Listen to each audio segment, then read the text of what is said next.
Ladies and gentlemen, you are now tuned in to the Spicy Ramen Podcast. Sit back, relax, and prepare to serve.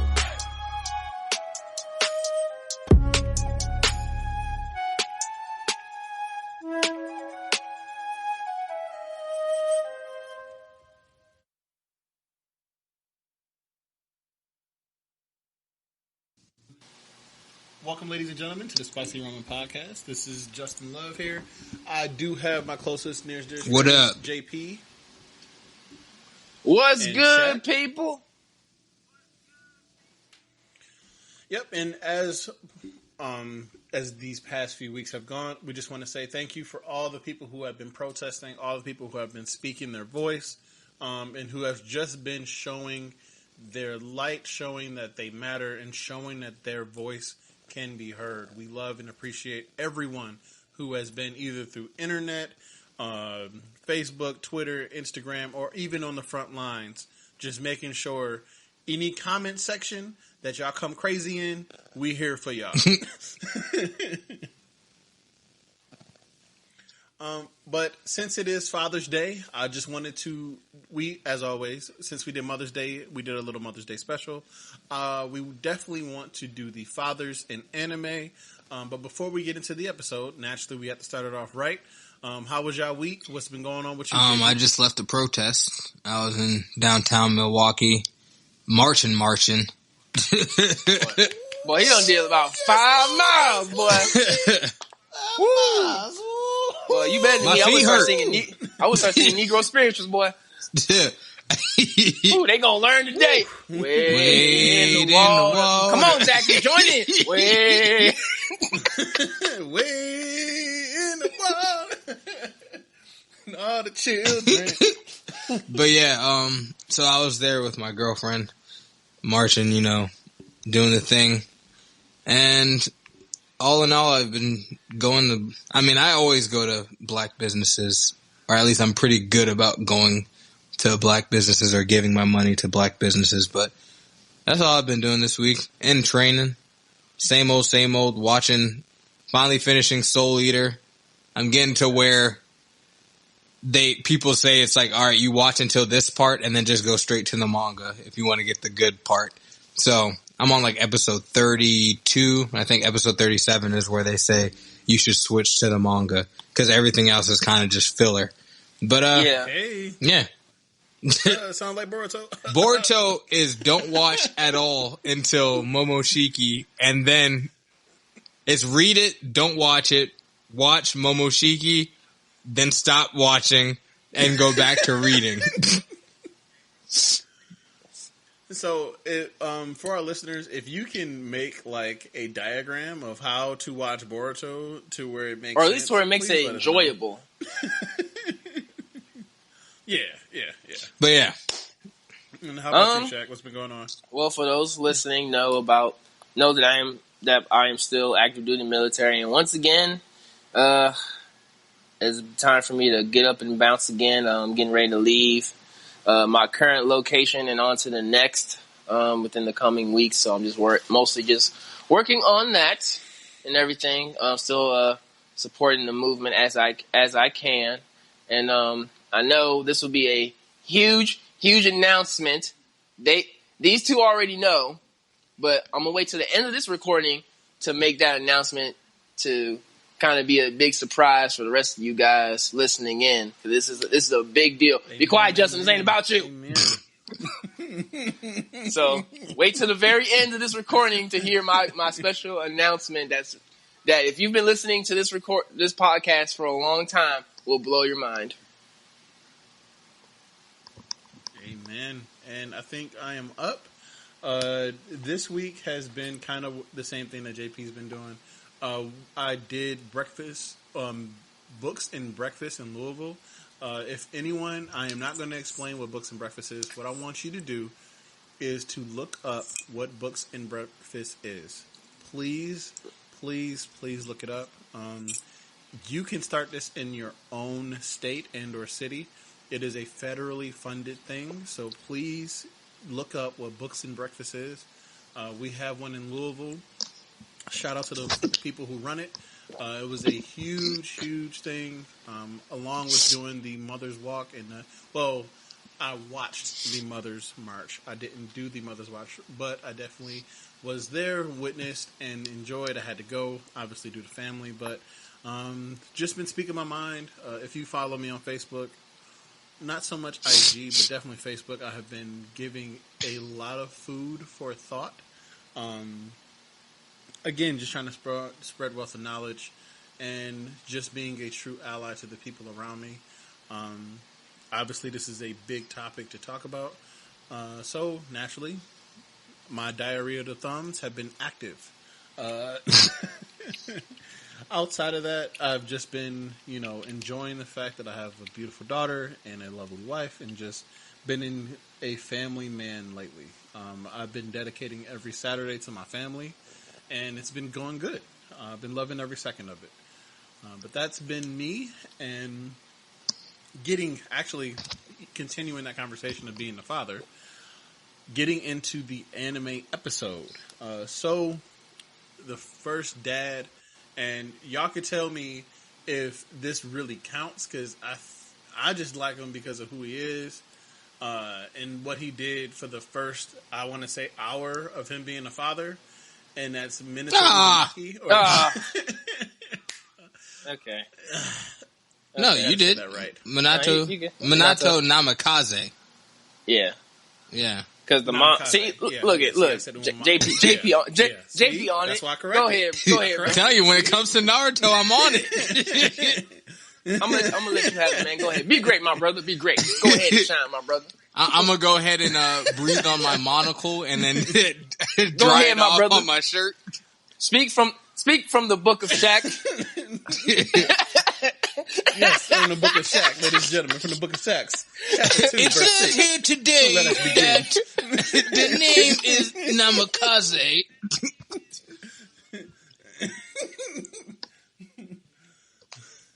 But yeah, I think him being a father, even though he was only a father for a few hours, and I don't want to give away why, but his intellect and his wherewithal to do whatever it takes for your child, I have never witnessed it, but I can already know what the emotion that must have been in those moments, because any of your children, regardless of what they do, regardless of what happens, if your child is in danger, you will do whatever to protect that child.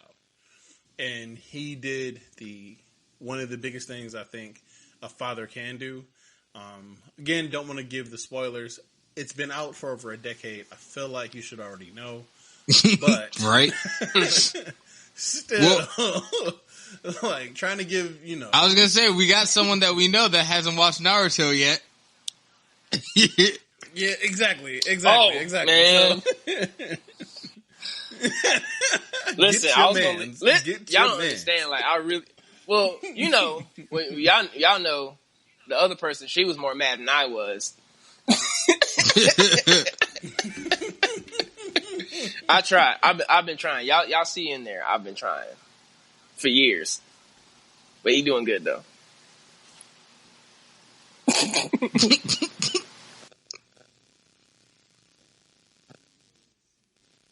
Yeah, I think, like I said, even for the people who are listening, if you haven't watched a lot of the shows that we are talking about, put us in the comments of which ones you haven't, so we can make sure to avoid most of what we talk about in detail.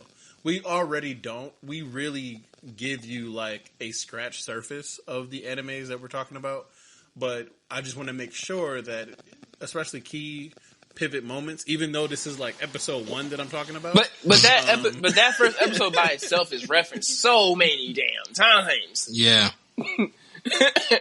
Yeah, it's still key. Yeah. Like, and then the thing is that one scene from that first episode is referenced so many times, but at so many different angles because of so many people within that one scene is involved, and what key elements they play. Yeah. Let me stop. I was about to jump into it. Let me fall back. See. But how about you, JP? What's another All father right. you could bring up? Well, the father that I'm picking is someone from the same show who sometimes doesn't get as much credit, and it's Shikaku Nara, which is the father of Shikamaru. One of the. I think he's actually one of the coolest characters in the show. Has one of the best designs, I think, and obviously one of the smartest characters in anime, or one of the best tacticians in anime as well.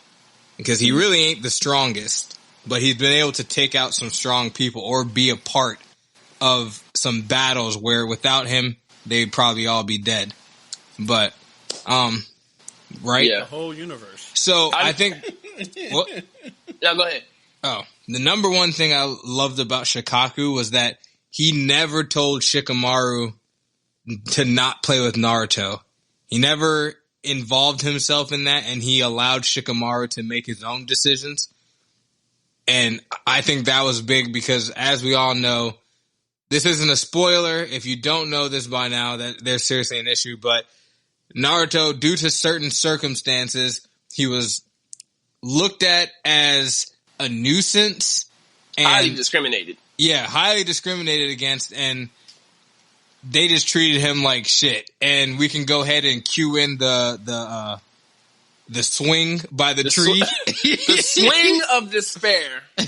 This legendary. I think, matter of fact, I believe, I might be wrong. I'll have to go back and fact check, but I believe at Universal Studios Japan, they have a Naruto attraction, and a part of Naruto attraction is that swing. That swing is there.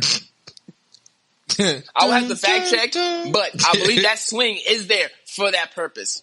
Hey, that was a big part. We didn't had maybe 5 hours of swing time if you add it all in. That swing has probably had more screen time than so many characters in the entire series. So, question: who do you think had more screen time? Oh shit! These two?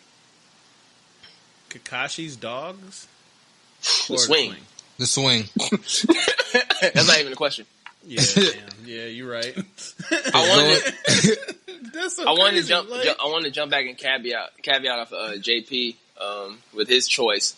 I know one of the reasons why I like that character as a dad was, I guess, a little bit of symbolism that he had behind his character, as far as not only for the story but for Shikamaru as well, to show that how much of a role he played in Shikamaru's life, as far as his thought process and stuff. Yeah. The way he becomes the next big tactician within the story, which also shows that he was molded to be this particular person to play this role in the village. Which, I mean, they also mention how Asuma played a role in Shikamaru's life as well, because that's his teacher, but also showing that he had not only his father but Asuma, these valuable male role models in his life that molded him to be this tremendous ninja later on in the series and going into Boruto as well.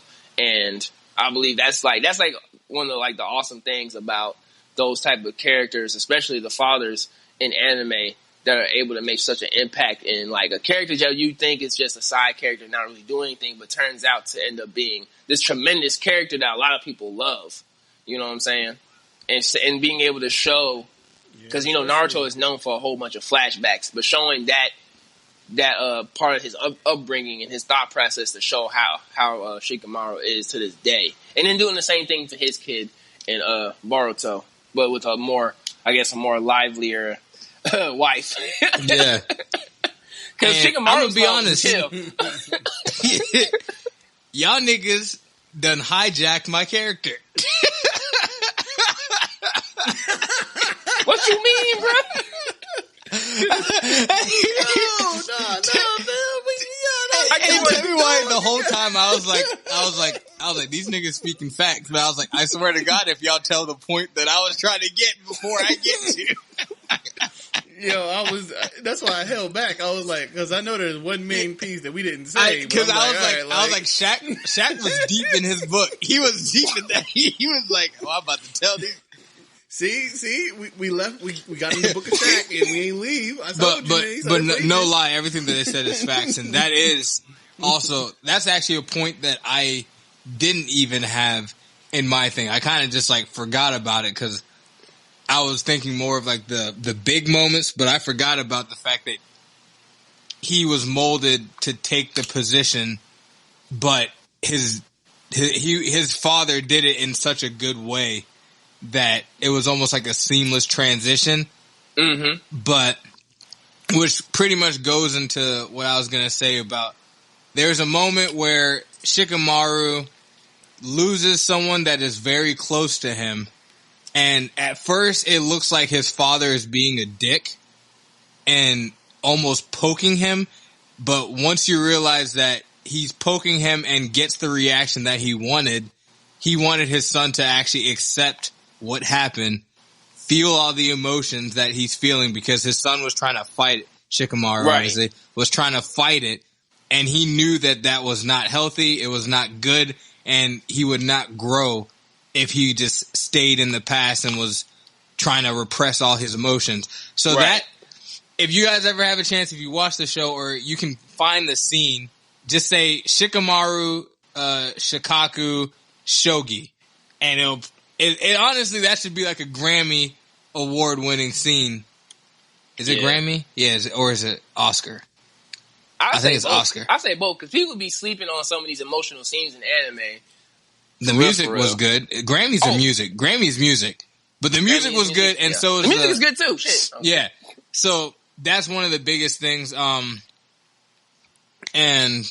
it's honestly a saddening scene because I almost tear up every time I watch it. And the last part I would really say is that he allowed Shikamaru to be coached and molded by someone else without being that soccer parent who's always jumping in and not letting the coach do their job. He fully trusted in his coach or his Jonin leader. I don't want to spoil everything. And he just did his coaching when his son came home versus always trying to be a part of it. I think Shikaku is one of the best dads in all of anime. Now, just one last add-on. I'm gonna leave it alone. One thing I did kind of, well, from my perspective, because I overanalyze anime, that I feel like the big difference between Shikamaru's father and his teacher was like Asuma was molding Shikamaru to be a ninja, right? Yeah.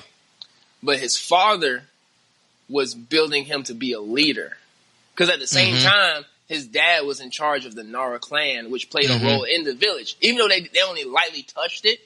But like, if you really think about it, he was like, he knew like Asuma was doing his role to make him become a ninja. Let him understand what his ninja ways and all the other shit. But then like when he had those father-son moments, he was giving him that philosophy of a mentality of leadership and like how it's like what you're doing and how you're building who you are as a ninja will affect your family, the clan, and this village. And you have to figure out what it is that you are that's going to fill in that piece, or what role you play on this board, because they always tie it into to Shogi. So he's trying to establish to him like, you're a piece on this board. It's up to you to figure out what piece of the board are you. Mm-hmm. That should be deep, bro. Y'all understand? He was able to.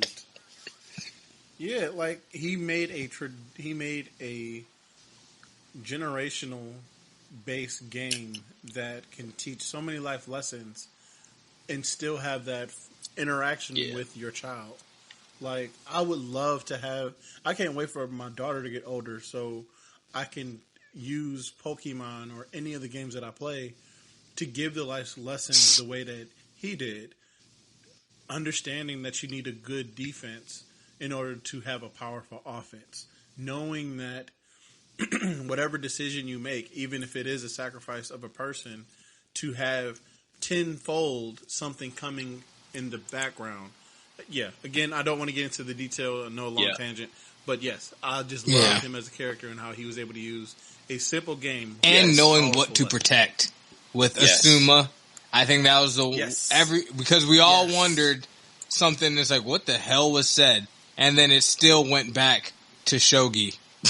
Mm-hmm. All of it was full circle. Mm-hmm. And Naruto is doo-dooed on because of all of its filler and some of the... Well, really, it's just the filler that it gets doo-dooed on for. But it is one of the best shows when you think about, like, character development and things coming around full circle if you think about it. As far as, like, philosophy and stuff, too. Yeah. Like, a lot of that plays and just a good lessons. role in it. I would say the Pain arc, if people would want to watch something that's relative to today, watch everything. It's like, but the Pain arc itself is something that can be used in a lot of things that are going on right now. Yeah, true. That is true. Man, we just getting started, man. Golly, like, ladies and gentlemen, y'all gotta understand. How about you, Shaq? This joint right here is crazy. But all right, what about you, Shaq?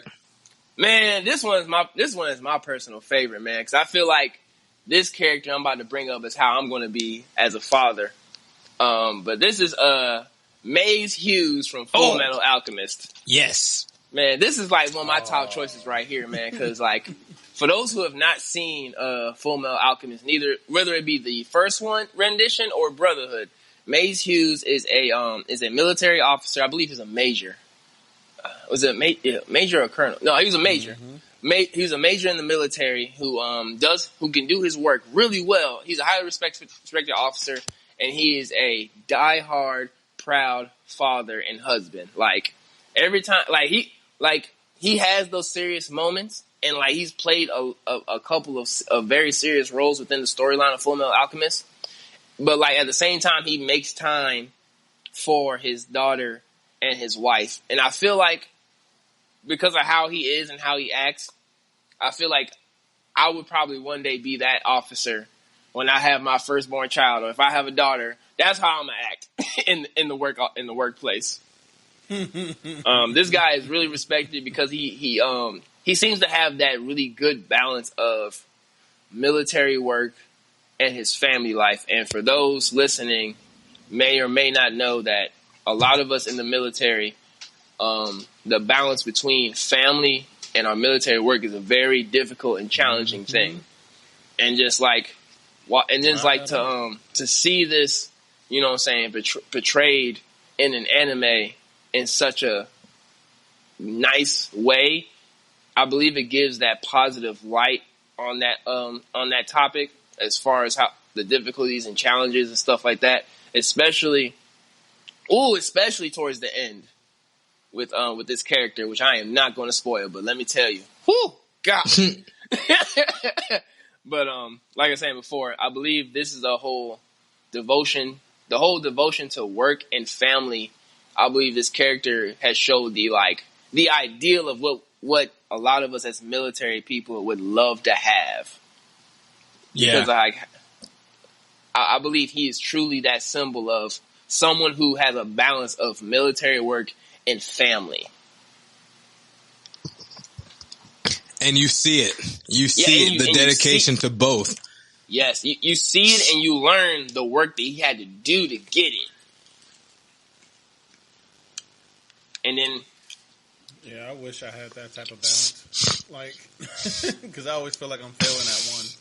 You know, I think that's the one thing that anime sometimes doesn't go into as much, because like you said, you feel like you're failing at one. Most people who are actually putting in a lot of effort into both aspects or multiple aspects of their life oftentimes feel like they're failing at something. Yeah. And it's like, I know a lot of times I feel like I'm failing at stuff, and it's like, but on the outside, people will be like, oh no, you're not failing. It's like, why the hell do you feel that way? But it's like, when you're putting in so much effort and you want to be great, more often than not, you think you suck, but that is also why it keeps people from being complacent. It's like that double-edged sword. It's like you're putting in so much work, but you feel like you're not going anywhere because you can never actually sit back, and it's hard to look from on the outside looking in because you're like, I got so much more I need to do. Or it's like, yeah. So yeah, Maze Hughes probably felt like he wasn't that great either, but he was trying his ass off.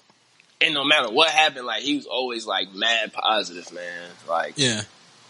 And then plus, like, when Fullmetal Alchemist first came out, well, not first came out, but like when it was like really popular, and I think at the time I was in JRC in high school, and I was like one of the few people who had glasses. So like I was always like referred to as him in a way because I had glasses, which I found was visually racist against people with glasses. But I left it alone. Once I actually learned who the character is, I was like, all right, cool. I'll take that as a sign of respect. And then at the same time, I always do that that famous glasses move. So I was like, yeah, I see it. Yeah, I mean, that kind of actually goes into what I was thinking about with my next character. It's like, no matter what you do, you're always putting something above yourself, or you're always trying to put whatever task, mission, or whatever you might have you ahead of what you may have in mind for your personal life. My next character, and I don't know if y'all, well, I'm pretty sure y'all know because y'all watched this. But this is from Blue Exorcist, and my father that I'm bringing up is Shiro Fujimoto. Oh man. Yeah, he was on my list. So. Again, I'm not gonna give all the detail as to what he did for his family, but it's another one where it's like, man, like you have a mission, and it is literally the opposite of your mission for your family. I think I can shed a little bit of light on it without spoiling anything. I know this is one of my. Yeah, and that's exactly why. Because it's like, man, like that teetering that he had to do. So like, for those listening and not know about this anime, this is like I said before, it's called Blue Exorcist. 2 seasons worth, as far as anime wise. Manga I cannot remember, but this particular character, Shiro Fujimoto, plays the role of the adoptive father of the main character and his brother. He's literally a priest. He's a father within a church, in the organization, all that good stuff. Mm-hmm. And he plays a really pivotal role in the character development of the 2 main characters. Well, the main one, and then the main character's brother as well, as far as their philosophies and their thought process. Both brothers have a lot of interaction with this character on different aspects. So as you watch the anime, you'll see that philosophy of who the characters are, but you see it from both aspects from this one character. And you see that tenacity and that, in lack of better terms, excuse me for using military jargon, but that backwards planning that this character played to make sure that his sons were going to be successful in some way or capacity, depending on what kind of decision they made. And he pretty much planned out what they would do as far as like what their choice would be, and kind of just paved the way like, hey, you make the choice you make and you stick with it and you do it for you type stuff. And at an early age, like 3-5.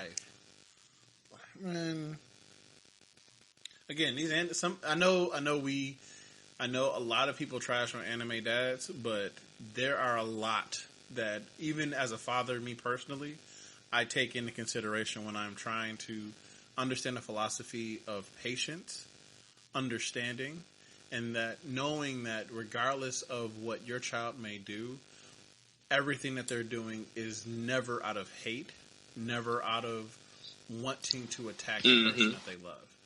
And I know, again, I can't go into the details of this, but there are a lot of situations where he could have changed the other cheek. He could have said, you know what, I don't believe that this is going to work out the way I want it to, so I need to take action now.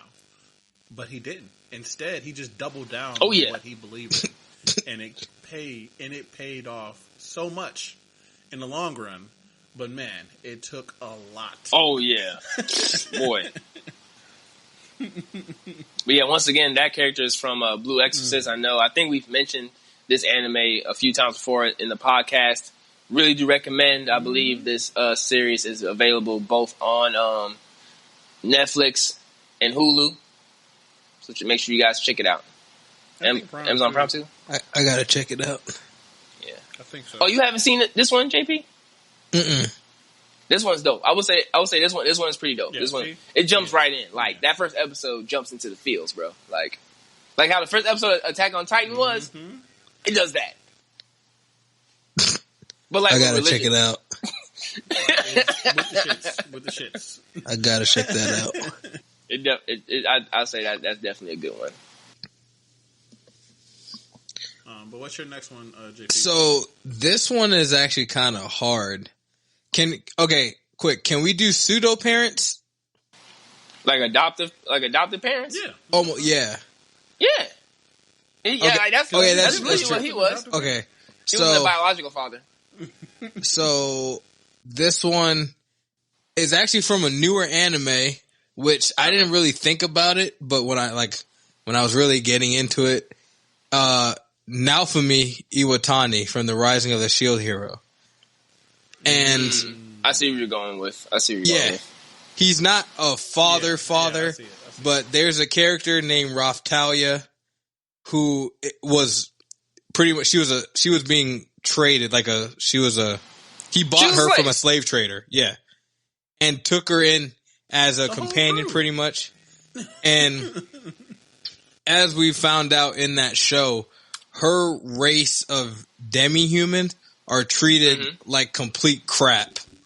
And he's one of the few ones to actually ever give her respect, like battle for her, care about her safety, and just having her, looking at her as an equal, not understanding anything that's going on.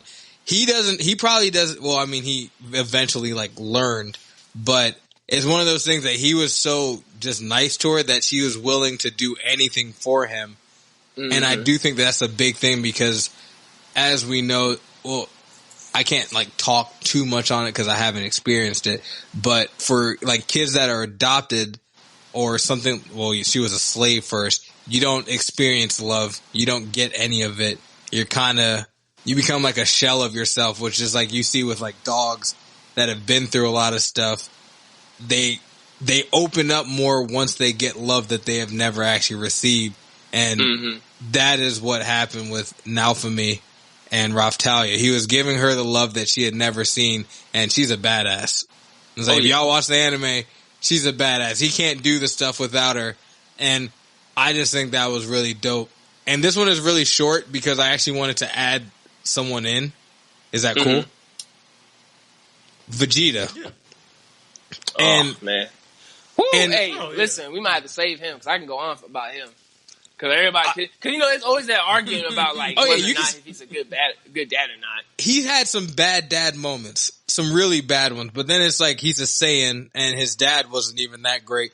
But all I will say is that man cares about his damn kids in a sense that it's not the most vocal. In Super, it's a little bit more vocal, but in Dragon Ball Z and all that stuff, he's had some bad moments, but when it comes down to it, if you attack his child, he's going nuts.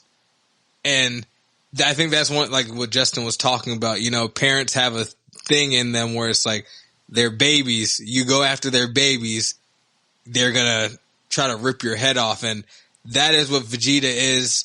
Some dads wouldn't or Jing, whatever. Oh, let's not start on him. Yeah. Let's not start on him. He don't even know where his kid is half the time.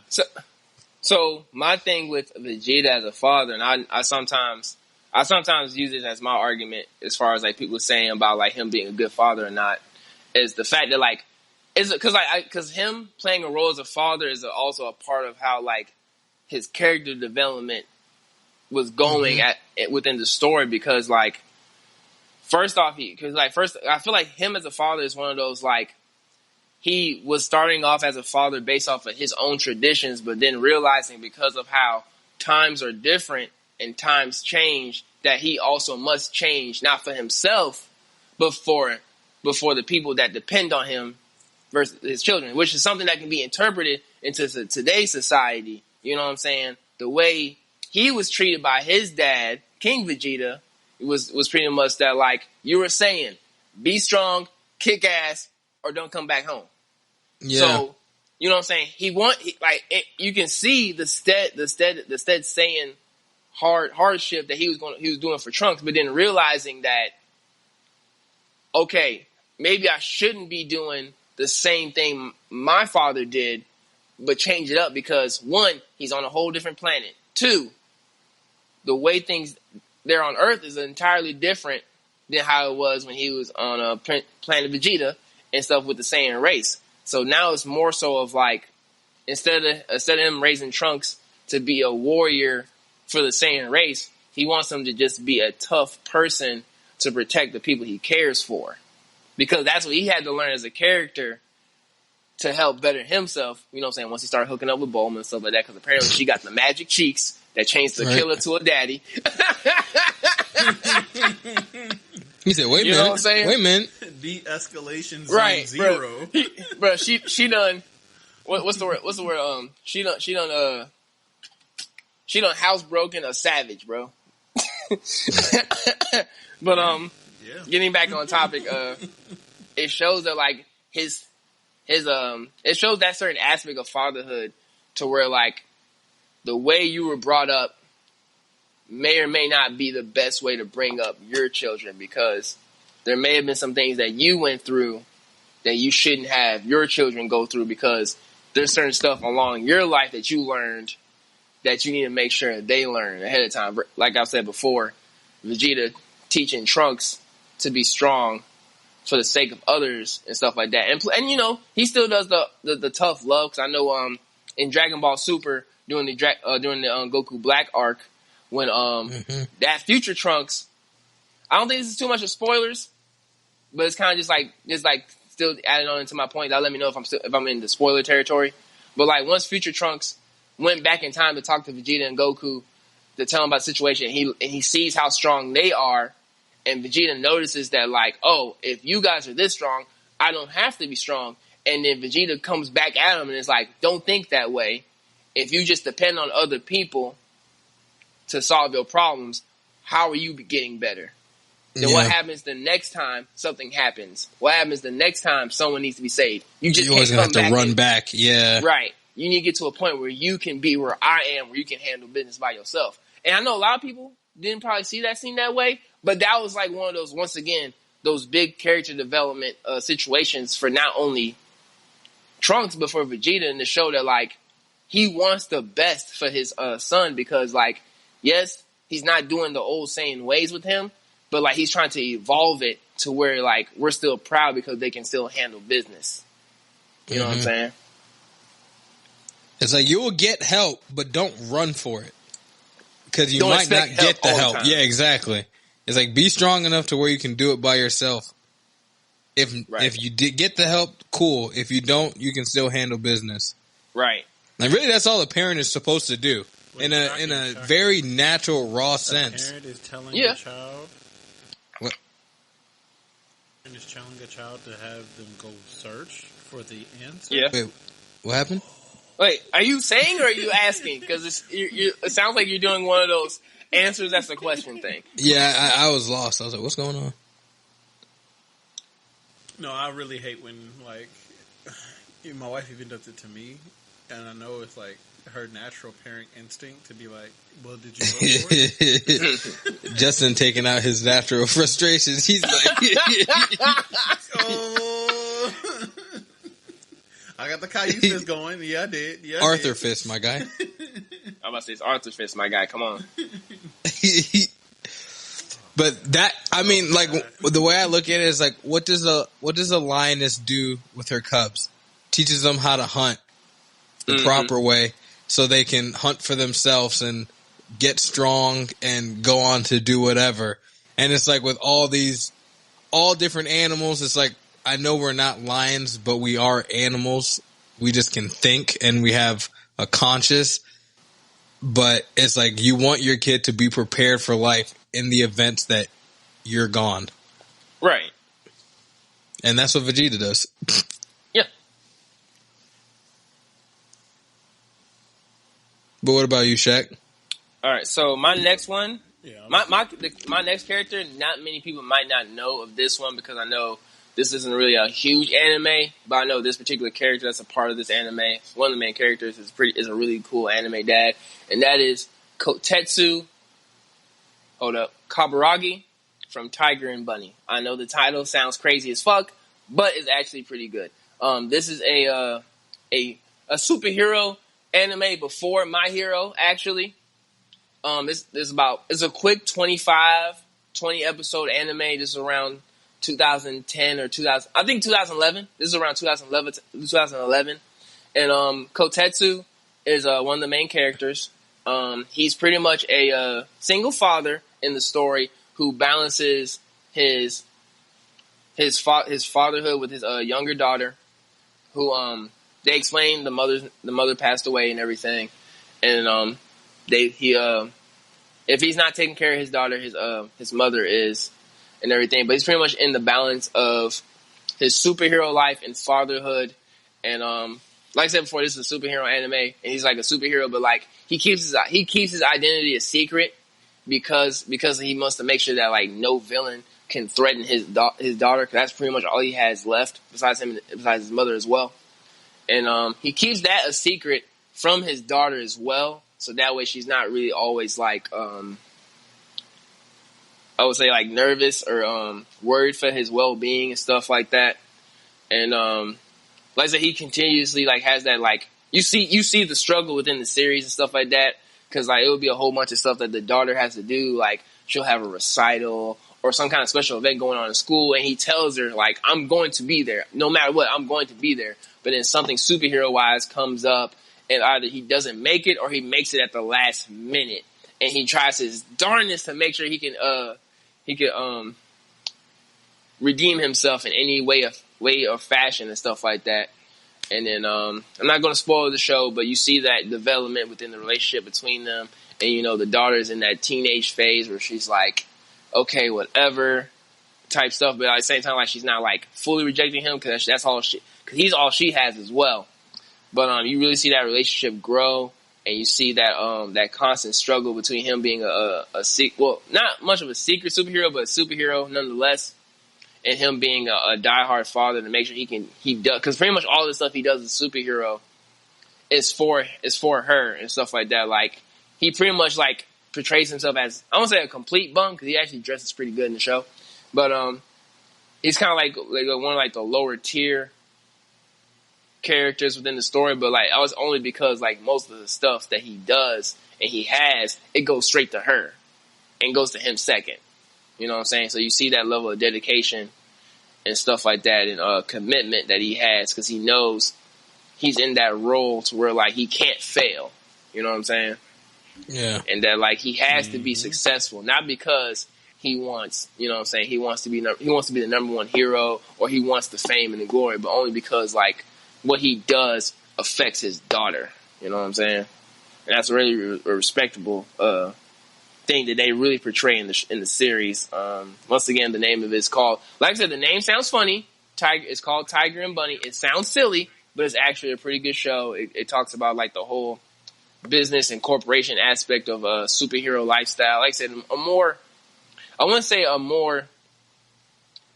it's kind of like My Hero before My Hero, but without the school part, like all just like business related stuff. So I do recommend it. It's a nice short anime. Have either of y'all seen it? No, sir.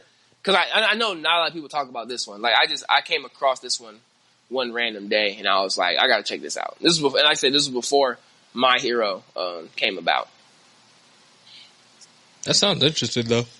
Yeah, it definitely is a short, quick, interesting anime. Like I said, it's 25 episodes, or you can watch it as two separate movies as well. It's broken down into that as well. So they broke it down to two movies. Goddamn, I can't talk today. So it's either 25 episodes, or you can watch the movie versions, which pretty much just like highlights the main pieces of the storyline. All right, it sounds like it might be fire. Do you know of anything that's on right now? I believe if anything, it is on Netflix still. I believe it's also on Hulu. I have to double check. I originally saw it on Netflix, but I believe it's also on Netflix and Hulu because, you know, both of them are going back and forth about anime and stuff like that, and like which ones they want to show. Or cause I think Netflix is on the rampage of like licensing so many to just be shown just on Netflix. Which is a smart move. Yeah. But they still ain't got Dragon Ball on Netflix, so. But Netflix in Japan got all the Dragon Ball, Dragon Ball Z, and Dragon Ball Super. Need to move to Japan. Well, actually, yours. I hate that. Like, it really, every time you give one, it's like it kind of flows into mine. I mean, that's why we got this podcast, man. You know what I'm saying? Well, yeah, that is true. Which, going into mine, it's kind of the same thing, but it's more based on who he is as a person. He's not able to connect the best way. But the person who I'm going to bring up is Yujiro Hama from Baki the Grappler. As one of your worst dads? One of my worst, because again, obviously, there's a lot more that I can bring in. Well, I can't. So the only reason why I'm asking is because I just finished the Baki on Netflix, the new season. You finished it? Yeah, uh-huh. I know. Like, come on, guy. Like, give it a day to be on Netflix at least. Listen, one day, after the first rant, after the trailer that I talked about this new season, I was like, oh no, this is about to be all hands. I gotta watch this. But after watching this new season of Baki, it changed a little bit. It changed my perspective of him as a father a big. I won't say a lot, but it's changed my perspective of him as a father. Granted, in the original Baki, he was a dick. I'm not gonna lie on that completely, but it's changed a little bit. It's changed a bit more from this newer season. Well, again, I can't I'm not good. My first one truly was going to be Thor from Vinland Saga, but clearly he's not a bad dad, so I can't sit there and be like, oh, I was about to say, wait. I was You going was gonna say Thor's? I was about to say Thor's is a bad dad? Yeah, no. Like I was trying to fill in a dad who is kind of like on the teeter line, that's borderline, that I could still use the same content on. I know that he's not Baki's dad is really not bad. He's just a one-dimensional person. I want to say complete. He's the ultimate fighter. Like you can't say he has a lot of layers to that, but he's the ultimate fighter. Like, and his son is growing in that footsteps, so he's naturally treating him how the ultimate fighter would want his son to become. I saw that when he was talking to and I know this is kind of a spoiler for some. If we're going to put this out, ladies and gentlemen, this is a spoiler coming, and it's not even a full spoiler. It's just a little spoiler if you haven't watched season 2.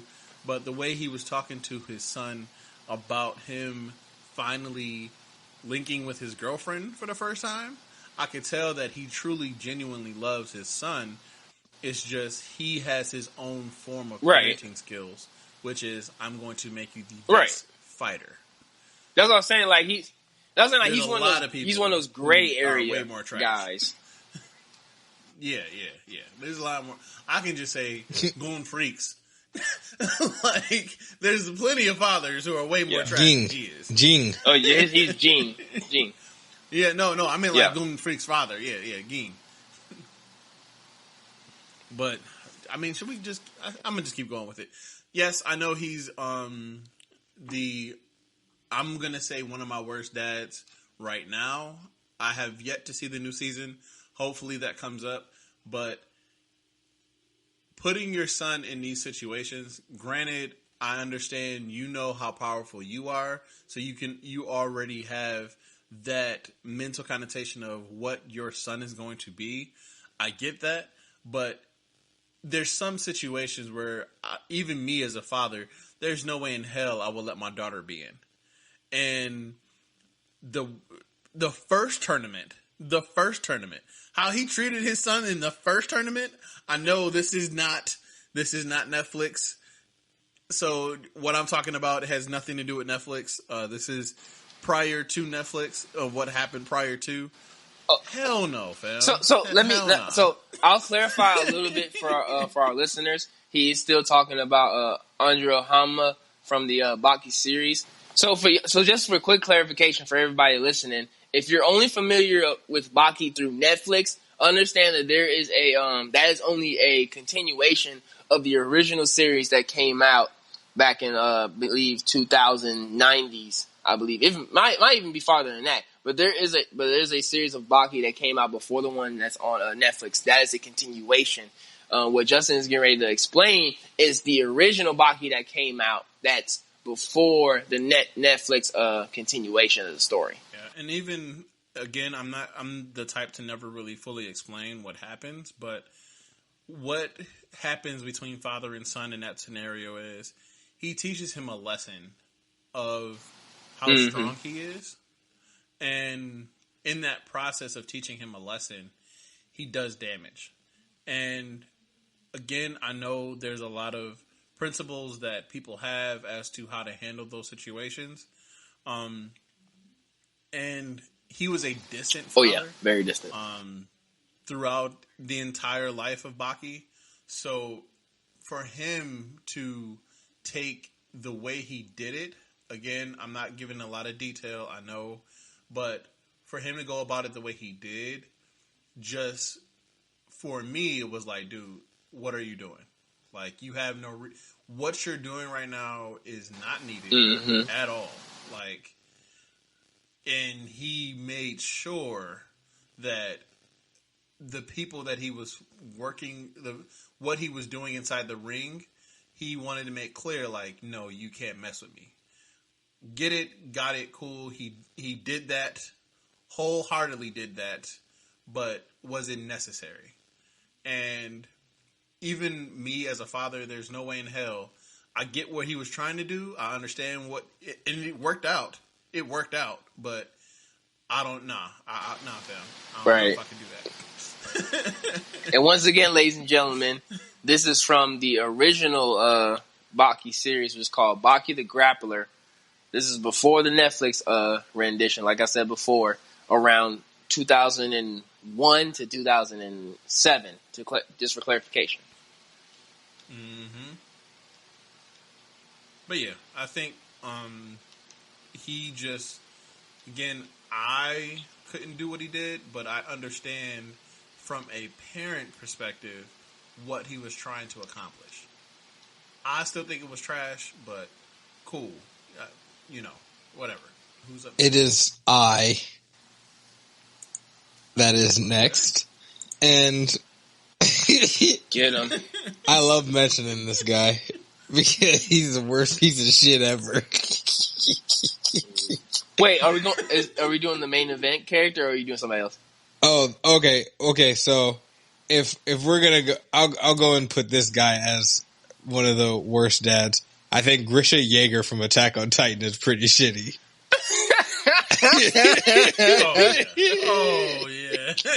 Yeah. So I will say. That's so funny. You know what? I low-key wasn't. I knew we were going to mention him probably, but I didn't want to jump in on him because I know it's because talking about him we're going to a little bit of spoilers.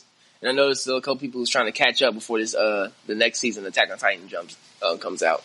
Oh no, I'm not gonna go into anything super deep at all. I'm just gonna skim the surface a little bit. Ooh, that's a big surface, man. That's a lot of. Hey, that's look, a lot of surface. There is one thing. There's one thing that I can do really well is give little bits of information. I'm great at that. I can keep people on a need-to-know basis. But really, all I'm going to say is that he caused a lot of dumb shit to happen. And trying to persuade someone into becoming a spy, and that backfired on him crazy. ended up getting he legit caused like baby mama drama and caused his own family to go through in already a shitty world. They went through more trauma and the most petty form of trauma. Woo! And yeah, it is really hard to actually start talking about this because it's like, where do I go? But pretty much he forced his son into that's not even a spoiler because I just said his last name, so everyone would know. Yeah, he forced his son into a position that his son didn't even really want to be in, which caused him a lot of trauma and grief. So now he's been thrown into this role of importance that he doesn't fully understand yet. With no guidance. Yeah, no guidance, no nothing. All he has were repressed memories that were able to come back out due to reasons that I cannot go into. Yep. Finds out that his shitty dad is the reason why he's going through all this, and his shitty dad is the reason why him and his adopted sister went through so much trauma in one of the early episodes. Mm-hmm. And pretty much I'll say this, he's almost like a dad that realized they made a mistake, said, you know what, fuck it, new game. I'll try to do better on the next time. Woo, that is exactly it. Yeah, that is towing the line if there was ever towing the line. For those who are caught up with Attack on Titan, whether it be through the anime or through the manga, y'all know what we're talking about. For those who are still catching up and are watching it or reading it, so y'all can catch up before the final season airs, because I believe everyone jumped right back on the hype train when the season 4 trailer jumped on. So for those who understand what we're saying, oh Lord. For those who are not, just get ready. You will learn soon enough, and boy, it's a roller coaster. I was tiptoeing on that line, doing cartwheels on that fucking line. Man. But I feel like I did it pretty good without explaining much of anything. For people that know, that was good. For the people that know, they'll be like, oh yeah. For the people that don't know, they really don't know shit. Because you won't even really hear this name until later anyway.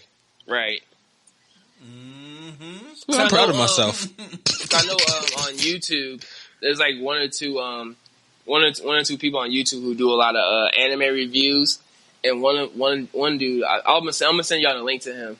That he does like Attack on Titan in 9 minutes. I think he only covers like the first 2 seasons, but like a lot of the parts that he's in it is like, Dad, can you do this with me? He was like, I don't know. Did you read the fucking manga?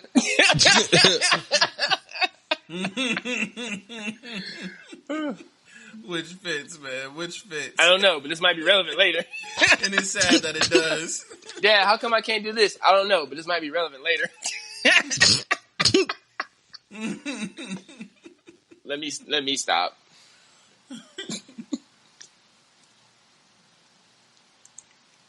Yeah, I think I can't even see, you chose a hard one, man. I can't even tell, like, man, you got that was a touchy one right there. I don't know. But I know for mine's, as far as we're still doing worst dads, right? Mm-hmm. So mine's is from one of my favorite animes. I might once again be the only one on this one, because this might be another one y'all haven't watched. But no, Justin has watched this one. But this is one of my favorites that I've always mentioned on the podcast. One of my, I would say, worst fathers is His Royal Majesty Charles Z. Britannia from Code Geass, the man that started all the bullshit. I know a little bit about this. The man who started everything that this, like, okay, so all his fault on so many levels. If y'all have not been listening to me at all in this podcast, Code Geass is one of my favorite animes, that surprisingly is not martial arts related, but is one of my favorite animes.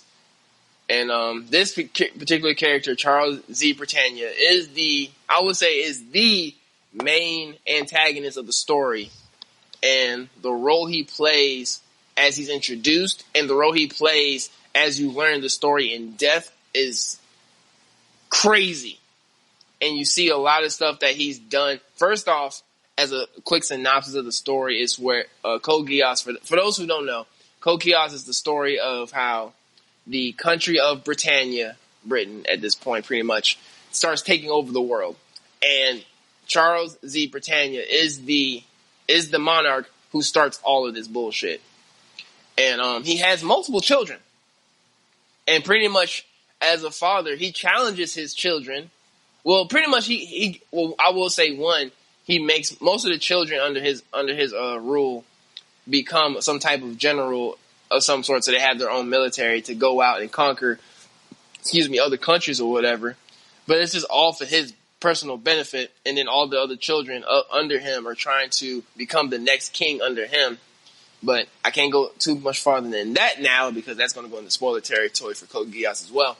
But he views his children as pawns and not children. Because then that goes into the main character, who is Lelouch, and why, as the title of the show is, Code Geass, Lelouch and the Rebellion, which you see why the main character is so rebellious against his father, who is the king of Britannia, and it's the fact that he treats all of his children. He has a lot. He treats them all as pawns. He doesn't have a favorite. He doesn't have a particular one that he talks to all the time and stuff like that. Like none of that is in the show. Like he knows he has a bunch of children. He even says at some point that he knows he has a lot of children. He just doesn't know all of them. That's how crazy this is. And then they somewhere. Oh, I know you have of royal blood, but how? Who is your mother? And then for most of the time, when you see the interaction between him and his children, it's what have you done to benefit me and my kingdom? Type conversation. It can he's that parent to where if you walk up to him and say, "Hey, I got a B on my test," and he'll be like, "You didn't get an A, so you still failed." This does not benefit me. How can I go to work and praise that my child got a B? I can't do that. If you came to me and said you have the highest grade in the class, that's something I can be proud of. That's the kind of character he is. I mean, he's all around but he's always been that way. Which, again, right. I can't get into the detail, but right. It's crazy the amount of stuff that he's always done, and no one said anything. Come on, fam, you had so many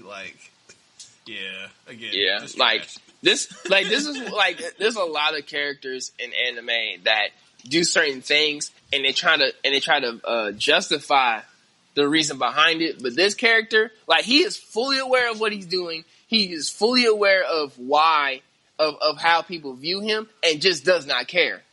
I believe a part of the story, he has a speech that's legit a hate speech. There's no way around it. He really has a few speech about the strong and the righteous and those of a certain caliber of people are meant to dominate the lesser. Legit a whole hate speech. It goes into a whole thing this motherfucker is legit a hateful person.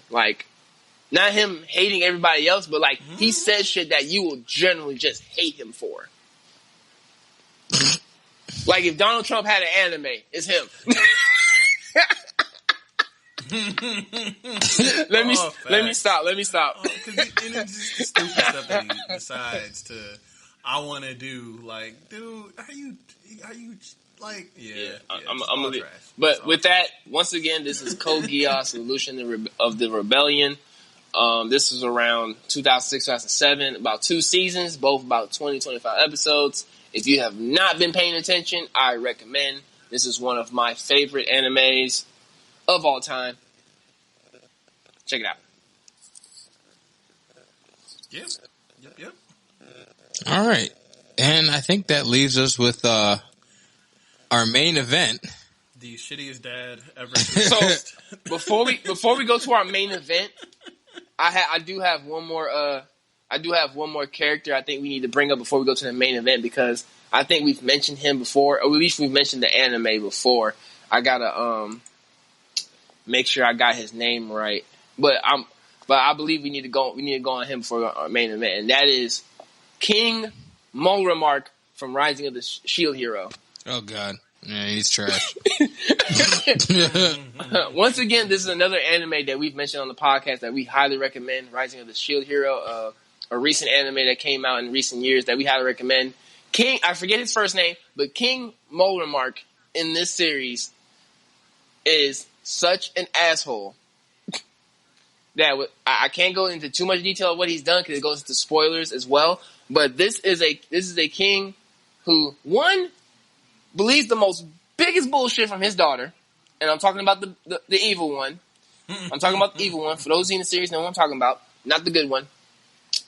And just like it's just so hate. Like I feel like if he was in the real world, he'd be a Klans member. Like just so much, you see so much anger and hate from him, and just like he's somebody who says the N-word. Like I'm gonna be straightforward. Yeah. Like this is a character that would say the N-word openly in front of a black person. He's the type that would probably be like, let him die. Like, is it affecting my sleep? How many people are dying for me to go to sleep? I think he would be okay with it. It's like, the screams and the lamentations of the women and children helps me go to sleep. Yes. Yes, 100%. And then still tries to justify the shit he does in the series and still try to be righteous. But yeah, I before we go to the main event, I had to mention him. Because, besides his daughter, she's the most hateful. He's second. He is second. Mm-hmm. But yeah, get into the main character. Fucking piece of shit. Piece of shit. Just piece of shit. If there was ever a dad who I just wanted to square up with, hold up. Dad. Let's pause it real quick. I gotta take a piss. Hold up.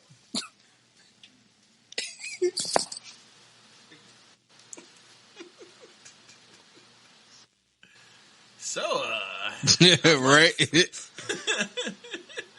Come here often?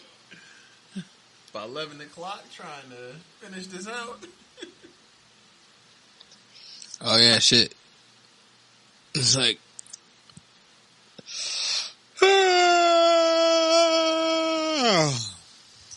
Damn.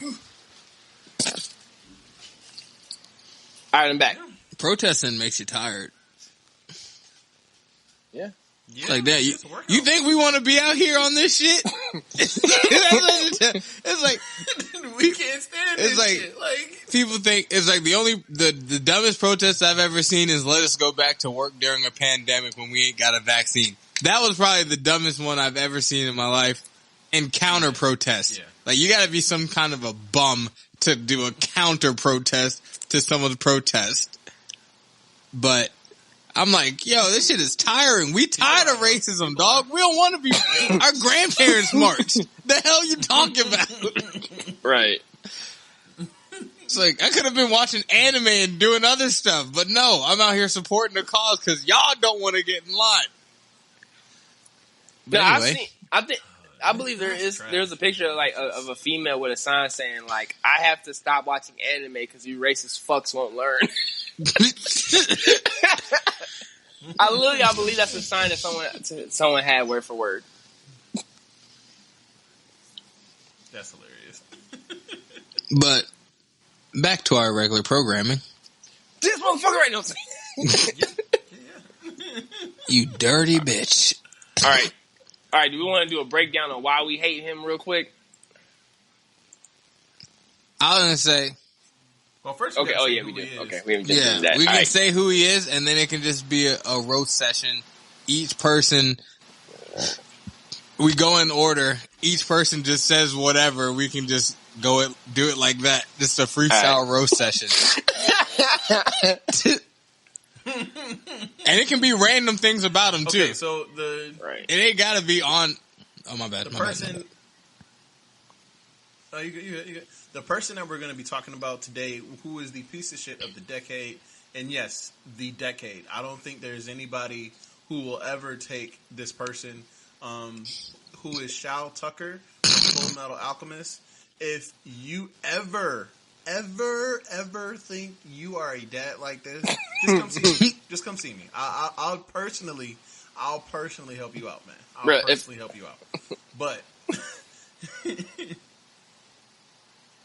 no, I was saying like for those who, if you ever hear somebody say that you are a Shao Tucker father, understand that is the biggest insult that can ever be put on a father in the world of existence. That is the biggest insult ever. Like someone said, if another person says that a guy is a Shao Tucker father, is a major insult on their fatherhood. Yep. yeah, like I would legit have to fight you if you decided to call me Shao Tucker. Like I'm just like you gotta fight me. Yep. You gotta fight me. But to explain and not explain why he is the worst father ever, he does not value human life. Not at all. And that is the best way to explain it without explaining it. If you ever get a chance to watch Full Metal Alchemist, you'll definitely understand what we're talking about. There's two pivotal points that he does that even as a husband, you would want to, all the men in the room would probably want to kill him. But as a father, anyone who is sane would want to kill him. And that's just all facts. Like, there's no ifs, ands, or buts about it. If I could kill him, we would all. Oh yeah. I'm saying that guy is the biggest bitch ever because he didn't do it once. He did it twice. It's like, oh shit, it ain't work the first time. So let me do something do something heinous to someone even more innocent than the last one to see if I can get this shit right. Well, technically it worked the first time. That's why he did it again. True. But disgusting. Oh yeah. Thoroughly. Dang, I was gonna say it's like, yeah, never mind. I can't say what the heck happened all the way. But no. Wasn't the second time was actually more successful, wasn't it? Yeah, yes, because of the first one. But like he was successful the first time. That's why he was in the position he was in, and he had the name for himself he had made for himself the first time. Hold on, let me backtrack now because I know at this point now we're going to lose some people. Ladies and gentlemen who are listening, the character of Shao Tucker in the Full Metal Alchemist series, both the first run and the secondary rendition of Brotherhood, he plays the same role in both series, which is without spoiling, which shows the more darker side of the aspect of the story in which he gives the main character, which is Elwood and Alphonse Eldrick, the darker aspect of their journey as far as like being that character of this is who you would be if you were the type of person who will go to any lengths to succeed in a certain thing that you want done. He is that character that you will go to that realm of darkness to be successful, no matter what kind of sacrifice that you have to make, whether it be a personal one or a professional one. That is the character that is the type of character that this character is portrayed, and how he is written in the story along their journey within the story is written. The way he is written as a character is so ridiculous that like he is to this day hated on so many levels. Yeah. It will never go away. Ever. Never. Hate will never go away. Never. Boy. Never. And to this day, I'm still shocked that like he still may be able to tell his story in seasons to come. Right. And you know the funny thing about his character is Like, if his character and his like particular part of the story is an example of telling people why anime is not always for kids. yeah, 100%. It makes no And sense. it was just so dark. Like, holy fuck. Just dark as hell. It really was. Like that whole anime was dark, and that part, I would even say that was dark. That's more remembered than anything else. Oh yeah. Everyone's always got a Shao Tucker joke. Everyone's always got a Edward joke going in. No. So the worst joke that I've heard, well, the funniest but darkest joke that I've heard about this, where it's like it's a meme of a teacher in a kindergarten class where they're going over animals. It's like, yep. The cow. What does the cow say? No. Moo. Oh, What does the bird say? Tweet. What does the cat say? Meow. What does the dog say? Edward. Get the fuck out of my class.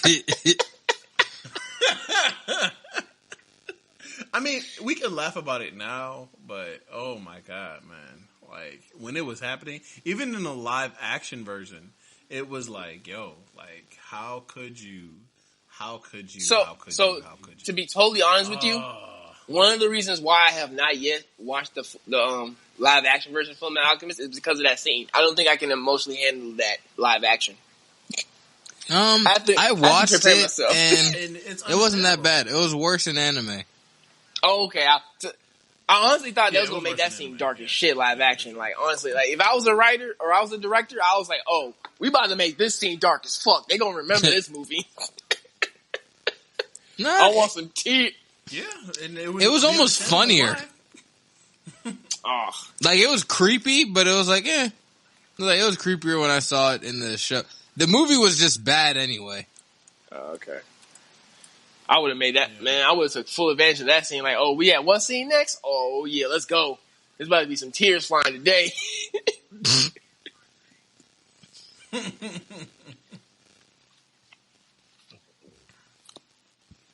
But yeah, he is definitely the trash of the century.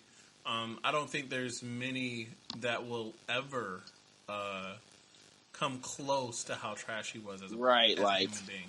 Oh. Yeah, the more I think about it, the more it's like, yeah, no, you're not.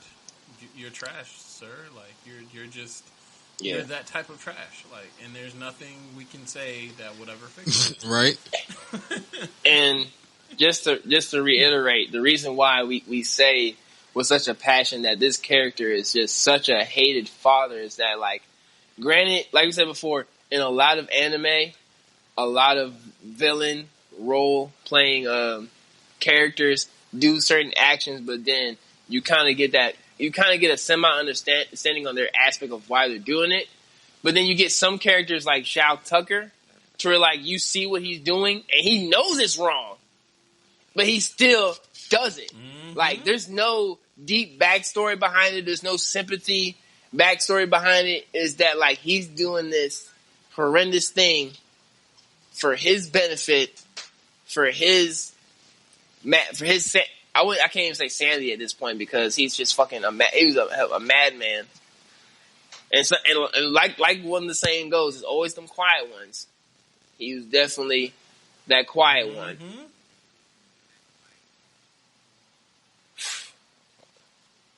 Which is ridiculous. Man. He's a bitch. Plain and simple. He's a bitch. Oh, like, goddamn, Shao Tucker, bring that ass. Here, boy. Shout out to DC. Here, Shout boy. out to DC on fire. Out here with that throw-up color looking shirt and shit. And dumbass glasses that he's got. Not that glasses are dumb, but the ones he's wearing are dumb. Boy, goddamn, I'm funded by the state, but I can't get no fresh pair of glasses looking ass. But all in all, Shao Tucker is the worst father ever. Yes. We could go in. No, go ahead. I said we could go in even harder, but then we'd end up spoiling everything. Yes.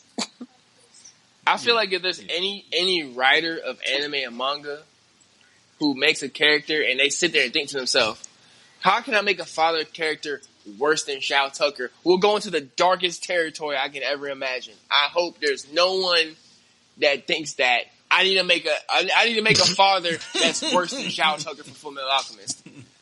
And let us know in the comments section whether you're listening to us from any other platform or if you listen to this episode and you see the post on Instagram or Facebook. Let us know if you can find a character that is darker and worse than Shao Tucker, let us know, and we'll do a follow up episode on him.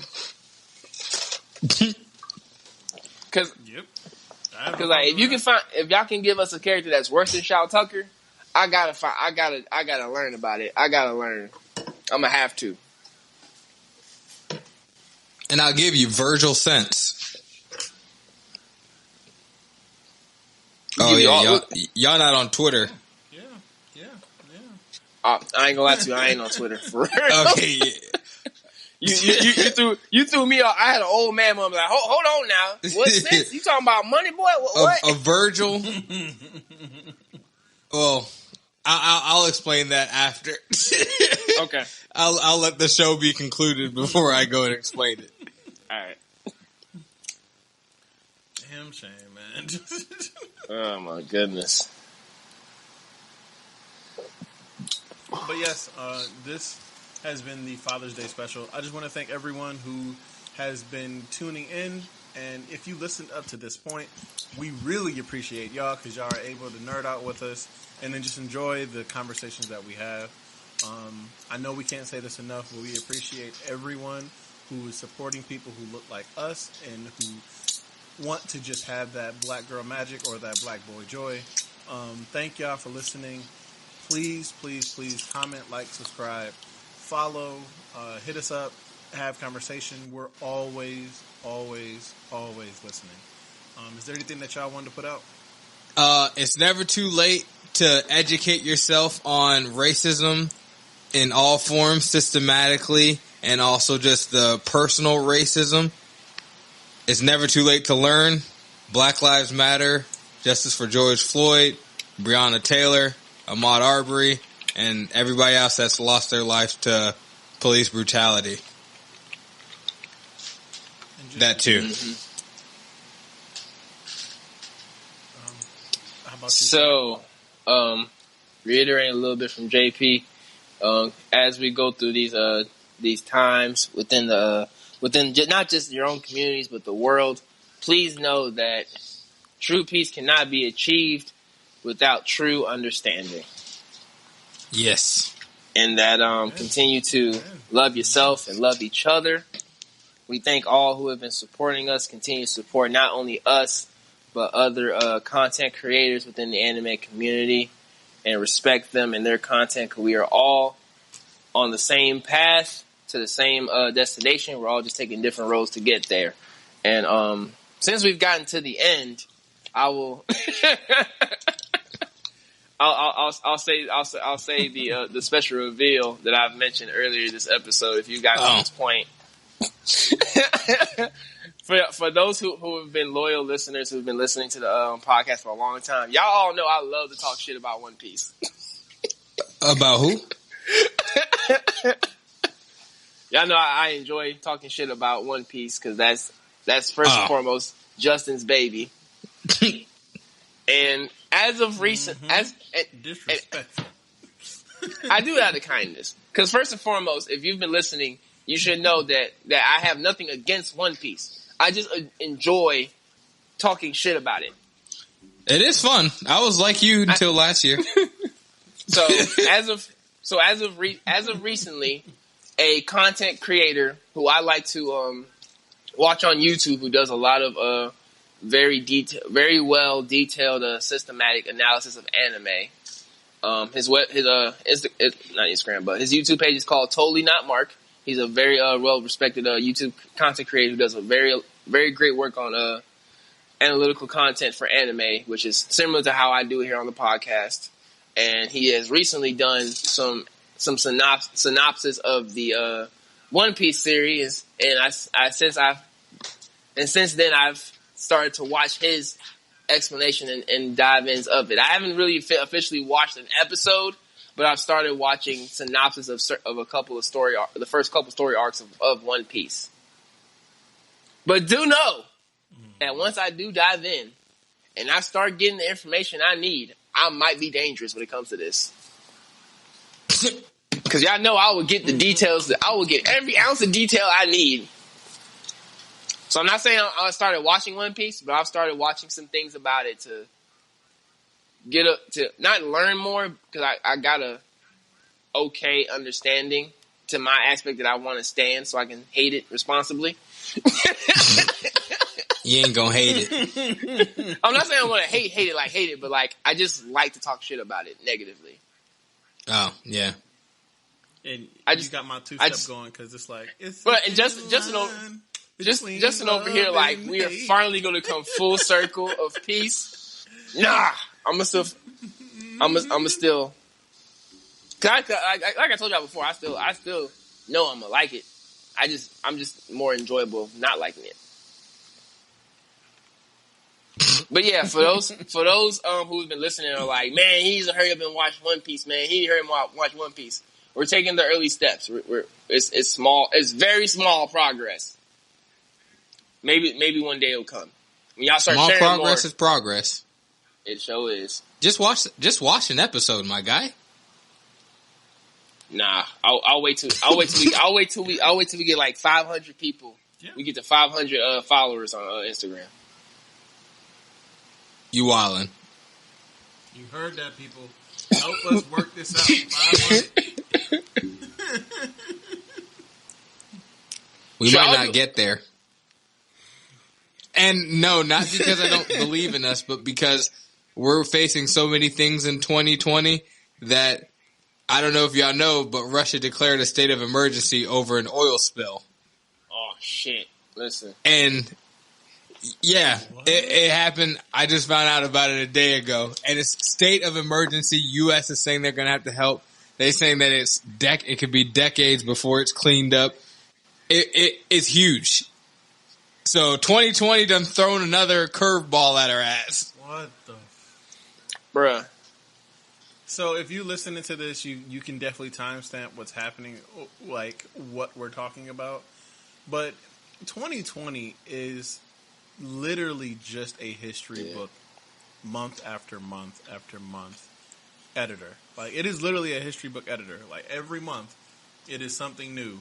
You haven't even seen my final form, bro. Every month of 2020, everybody like every time. Yo, did you see that they found creatures 400 feet deep inside the ocean, and it was like an untouched pool by humans? Oh yeah, and it's like new creatures that they found. I'm like, leave these motherfuckers we gonna alone. find Pokemon next. Like, they've been living for 100 years. Hey, while you playing, watch. Chimera Ant's gonna show up in September, and we all fucked.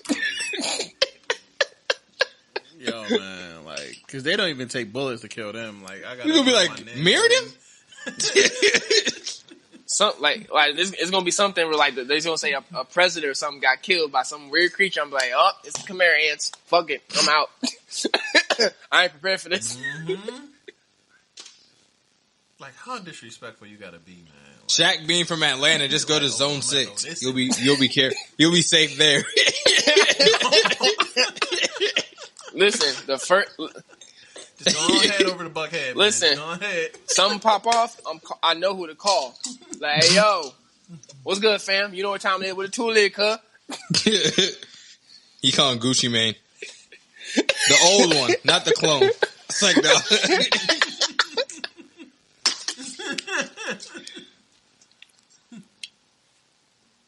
Boy, gonna be coming through chopping no jutsu.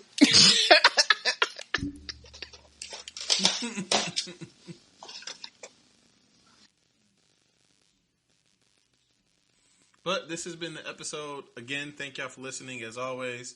Love y'all. Spreading love and light at all times. And thanks for watching, or thanks for listening.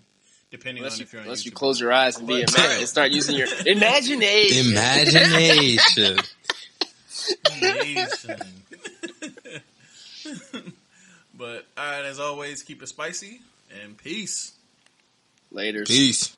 You have just been served another episode of the Spicy Ramen Podcast. Thanks for listening in.